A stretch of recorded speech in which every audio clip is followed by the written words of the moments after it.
Shalom. This week's Sedra is Sedra Tetzaveh.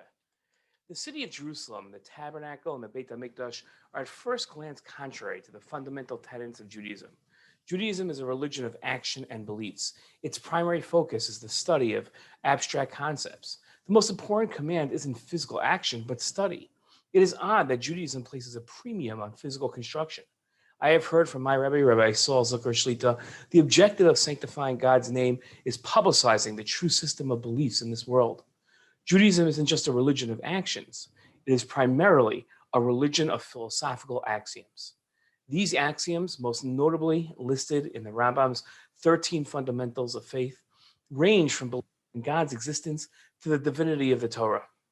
The challenge we face is finding the time, accepting the lessons, and making the space to sanctify God's name. In this week's Torah portion, we continue to read about the mitzvah of building a tabernacle. Eventually, after almost 1,000 years, the tabernacle will be made permanent in Jerusalem when King Shlomo built the Beit Hamikdash. In last week's Torah portion, we read God's command, "Vasuli mikdash v'shachanti betochav," let them make me a sanctuary that I may dwell among them. In my Dvar Torah last week, I explained how one makes a sanctuary that God can dwell in. In this week's Torah portion, we find an interesting symmetry when learning about the building of the tabernacle. God said, "At the entrance of the tabernacle, I will meet with the Jewish people, and it shall be sanctified by my glory. I will sanctify the tabernacle and the altar, the Mizbeach, and I will consecrate Aaron and his sons to serve me as Kohanim." Meeting the Jewish people, sanctifying God's glory, and sanctifying the temple and the altar are all very lofty concepts. But how are they to be understood in the practical commands that God is instructing the Jewish people in this week's Torah portion? The next psukim provide an explanation and their symmetry with the psukim that immediately precede them. God wrote, "I will dwell among the Jewish people, and I will be their God. They shall know that I am their God, who brought them out from the land of Egypt. Abide, dwell among them. I am their God." The words in each pasuk align with each other in perfect symmetry, which explain each pasuk. The first challenge that Jews face in publicizing Judaism's fundamental beliefs is finding the time. The tabernacle came to solve that problem by being the place to come rendezvous with God.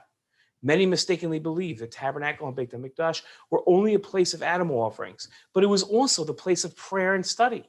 It created a place to meet God in the space that man created. The second challenge man faces in spreading knowledge of God and the truth of the Torah is accepting the Torah's lessons. When we accept the lessons of the Torah and incorporate them into who we are sanctified by God's glory and accept God as our God. The third challenge we face in spreading God's wisdom is making the space. By sanctifying the Tabernacle and Beit Hamikdash as a place to learn about God, we have a dedicated space to learn and then know that God is our God. The greatest challenge the Jew faces is turning a mundane life into a meaningful experience. It isn't easy finding the time, accepting complex ideas, and making the space in a life beset by global plagues, pressures of livelihood, social anxieties, and family stress to make time, space, and effort to study and spread the wisdom of God's Torah. The command of building a place dedicated to finding time for more meaningful pursuits is genius. It is understandable why a religion so focused on abstract knowledge places a premium on building and settling physical spaces.